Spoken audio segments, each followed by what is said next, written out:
Welcome back to part two of our interview with Dr. Eli Adashi. I do want to ask you a little bit about, you have had such a storied career. You've accomplished so many things in so many different arenas or different topics. Could you pinpoint in your mind what you are most proud of having accomplished in your professional career? I'd have to say I would struggle with that.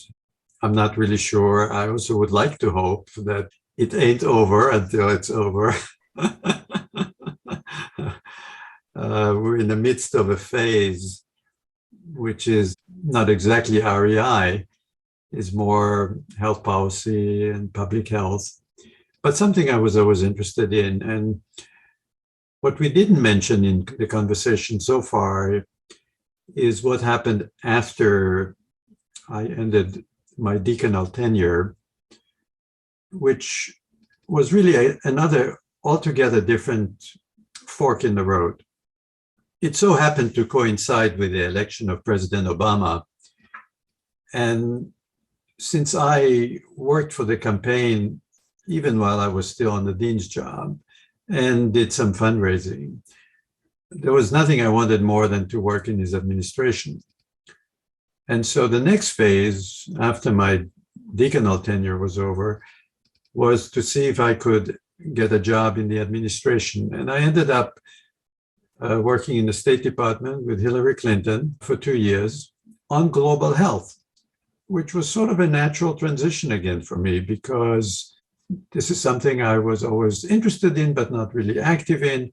And here I had an opportunity to run what was really a $63 billion program over several years that reached out to 60 or 70 nations and provided basic support in a variety of areas, including women's health. And so that opened up the whole arena of government to me. And remember, as foreign born, I wasn't exactly plugged into the workings of the American system. So it took a gradual transition to really understand the system. And from there, I developed a variety of activities. You may or may not be aware of the Medscape interview series that I undertook. I interviewed probably 60 or 70 individuals, all of which you can find on my YouTube channel. So I gradually drifted into a different area. Perhaps that was my lifestyle in general. I allowed myself to follow my heart, allowed myself to drift into new directions without feeling that I lose something or lost something in the process. So I would say since 2008, I have obviously continued to be completely true and faithful to my first love, reproductive endocrinology, but have diverted significant time and intellectual attention to other areas. To the extent that you receive some of our communications, you can probably tell that they vary. But for example, when the Roe v. Wade issue came up recently, you may have seen a JAMA paper on the implications for IVF. So we never strayed too far, hopefully, from where we came from. And when it becomes relevant, we certainly, feel obliged to re-engage. And there's much more where that came from, which I think you may be in a position to see before too long. If you could say one or two things that you feel that you accomplished from a global health standpoint in the Obama administration, what would you say that you most impacted? There were 6 to 8 goals to that program. And if I were to look back, I would say that family planning was probably at the top of my list and probably saw the most significant advance. And also recall this was a different time. So HIV/AIDS was reigning supreme. Again, hard to remember today. And so I think in that area, we also, I think, made significant inroads by funding the necessary therapy and by providing experts who would go to these developing nations and address some of these issues. So if I had to pick 2 out of those 8 goals, and there were other goals, as I mentioned, I would say those were probably the ones that left their mark most significantly. We could spend the whole podcast talking about accomplishments because you've had so many.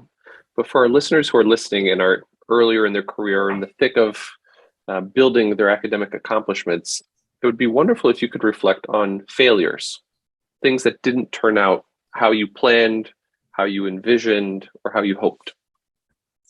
You know, I would perhaps, instead of addressing that, because I can't really think of any striking quote unquote failures, I would perhaps emphasize adaptability and openness to opportunities that present themselves. And I go back to the example of UCSD. I was really meant to work with Sam Yen. He was the one who was going to sign my fellowship certificate. But it was fortuitous that I stumbled onto Aaron Shui, Greg Erickson, and Jim Schreiber and others. And I naturally gravitated towards them for a variety of reasons. They were easier to work with. It was a brand new area for me. So I wouldn't so much emphasize failures. I mean, you could look at what happened at Hopkins as a difficult transition because, you know, just imagine, Pietro, that you came to Cornell and, you know, in the middle of the years that would say, it was nice to meet you, but we're closing down at the end of the year. And that's really what happened. But instead of focusing on the implications of that, I said, wow, you know, maybe I can vary my experience. And here is Sam Yen, who at one point seemed interested. Maybe I can still talk him into taking me in. And so it was. So I don't really know that I ever dwelled on quote unquote failures. I simply followed my heart. And luckily for me, I suppose, most of the time those hunches paid off. I suspect that's why you've had so many accomplishments. I think your ability to pivot and to see an opportunity rather than a door closing, I think tends to be a personality trait that you see in people who have achieved outside success in their career. For all your accomplishments, there is no way that you could have ever done this without some brilliant, wonderful person that is by your side. Can you tell us a little bit about the personal life that has enriched you personally as well as your whole life? The two of you probably never met my wife, but of course she knows many members of our societies because she always came with me to the meetings. She obviously knows Zev and Stacy very well, and many other folks you all know. We met, we were both 16 years of age, but really haven't tied the knot until a decade later. It was in 1971. I was still in medical school. My wife was a professional actress. She had a paying job, unlike me, at the National Theater. We settled in Tel Aviv because the medical school was in Tel Aviv in 71. I mean, in a joint apartment, whereas up to that point, we were living separately. She was with me through the 73 war, obviously the transition to Boston, and ever since. Our son was born in Boston. in 1975. I only have one son. He lives in Baltimore. He's now himself 46, 47 years old, a musician, he's a faculty at Hopkins. He's at the Peabody Institute, which is a conservatory. You may have noticed I had a musical career back in Israel. I had records to my name. I performed routinely. Somehow I was able to squeeze it all during my period in medical school. And so I worked with a lot of well-known performers. It was exciting. And part of it had to do with the fact, of course, that both my wife and I were in the arts business, myself parallel to medical school. And so it also meant a certain lifestyle and a certain contact of a certain circle of friends. But all of that came to an abrupt halt when we mounted a plane heading to Boston. I left it all behind. Although if any of you is interested in the residues of my musical career, it's on YouTube. I saw it is on YouTube, or I can send you links to those records. Send me a link. Please send me a link. But you'll have to brush on your Hebrew, I think, at that point to really follow the fine points. I can read it. I can't understand it. I was just joking, of course. Yes.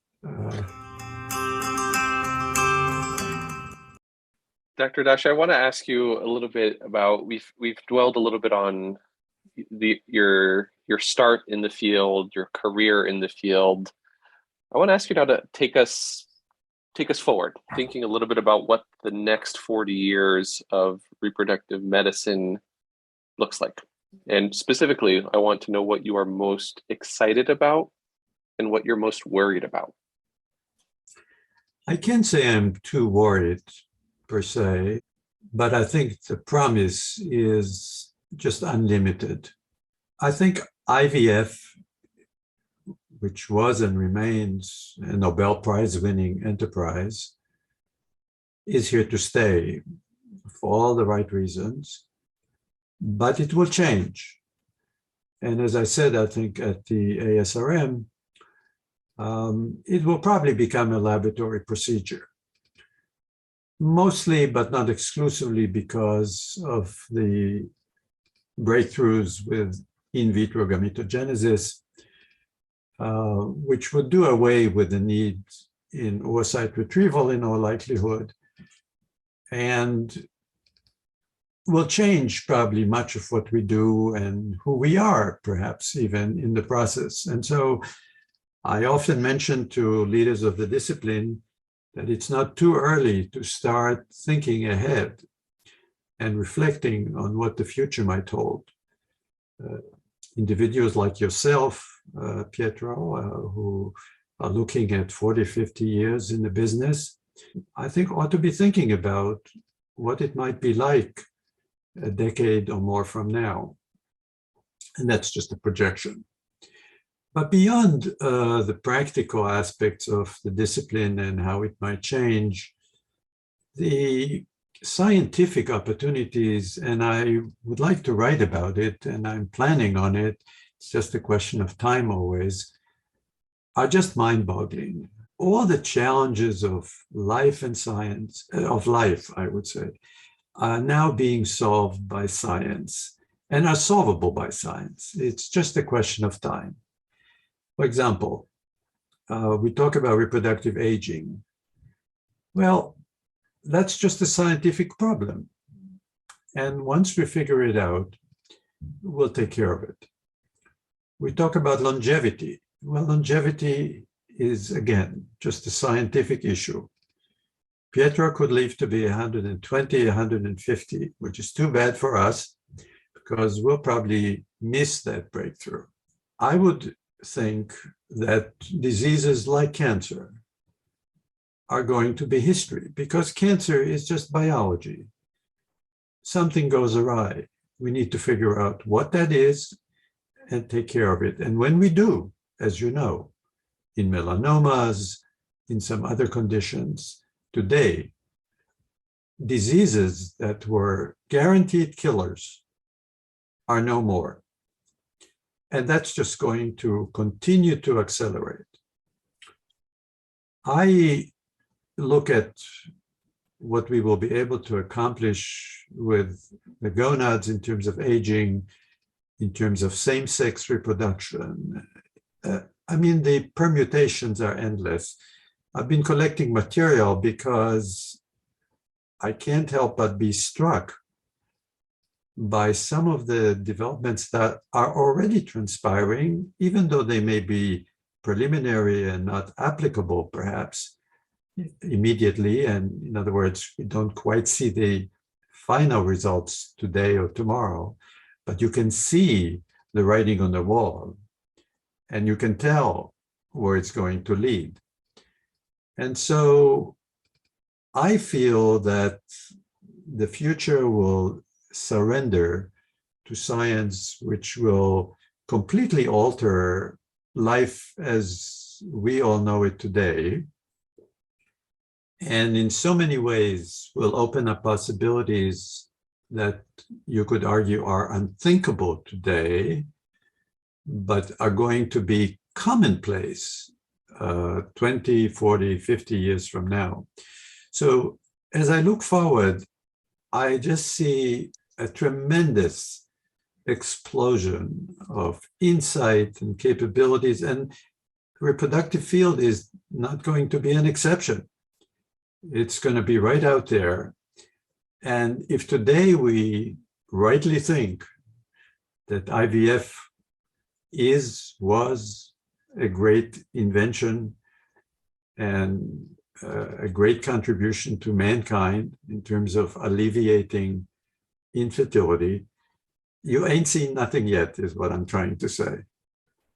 Well, I think, well, first of all, your words to God's ears. I think all of us listening pray that that is the future we look forward to. But I think the reality is that in a vacuum, that may very well be true. But I think what we're increasingly seeing in the United States and globally is that the influence politics and public perception has on the science that we hope to accomplish and the innovation that we hope to drive. How do you foresee reproductive medicine handling some of those threats that are coming from outside of the field and hampering us?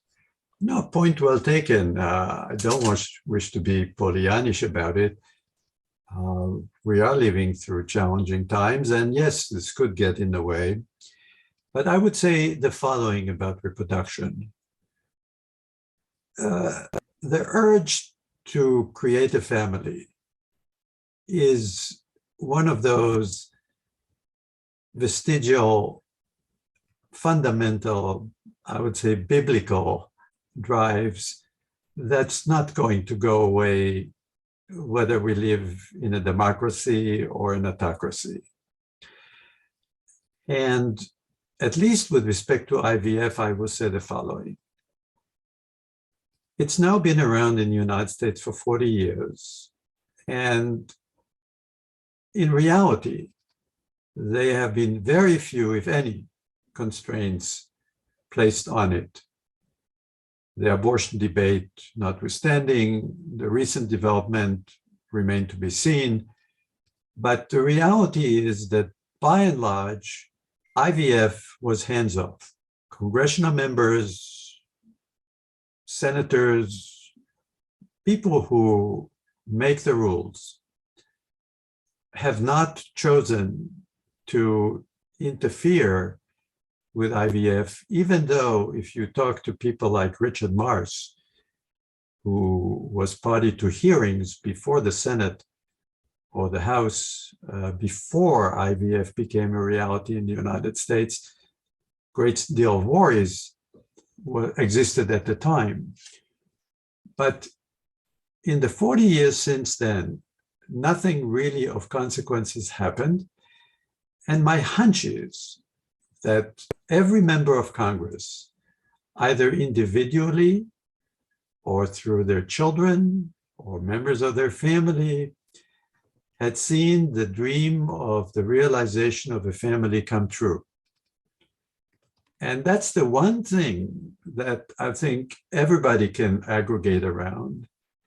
And my hunch is that we have been left untouched because pretty much everybody, I think, recognizes the import of IVF to family building.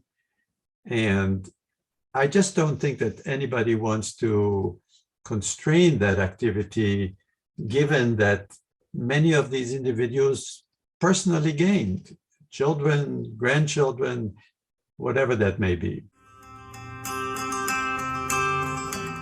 Dr. Adashi, Yes. Before we close, I have Please. just one last question for you. As you look back on your career, what would you want to be remembered? What would be your legacy, and what would you want to tell the people like me who still are always looking to learn, and the junior people that hopefully want to strive and learn? What would you recommend and counsel, and what would you want to be remembered for?